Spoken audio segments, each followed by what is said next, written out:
வெங்காயம், ஒரு பச்சை மிளகாய், ஒரு சவுச்சோட தோல், கொஞ்சம் பூண்டு, கொஞ்சம் கருவேப்பிலை, கொஞ்சம் கொத்தமல்லி, தேங்காய் வந்து அரை மூடியில் பாதி தேங்காய், கொஞ்சம் பெருங்காயம், ரொம்ப சின்ன சைஸு.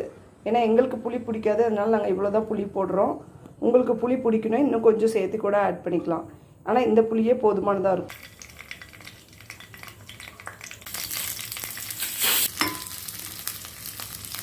இந்த போட்டிருக்கிறதெல்லாம் பாதி வதங்கினதுக்கப்புறமா புளி போட்டு ரொம்ப நேரம் வதக்க வேண்டாம். லைட்டாக அந்த சூடு வந்தால் போதும். கருவேப்பிலை, கொத்தமல்லி போட்டோன்னே எடுத்துடலாம். காயோட தோல் சின்னதாக கட் பண்ணியிருக்கணும். இந்த சூட்லேயே கொஞ்சம் பெருங்காயம் ஆட் பண்ணியாச்சு.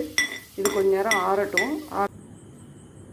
கொஞ்சமாக உப்பு போட்டுக்கோங்க, அப்புறம் பார்த்துட்டு போட்டுக்கலாம். தண்ணி கம்மியாக ஊற்றி அரைக்கணும், ரொம்ப ஊற்றிடக்கூடாது. இந்த சட்னிக்கு தாளிப்பெல்லாம் தேவையில்லை, இப்படியே சாப்பிட்லாம். இதே நல்லாயிருக்கும்.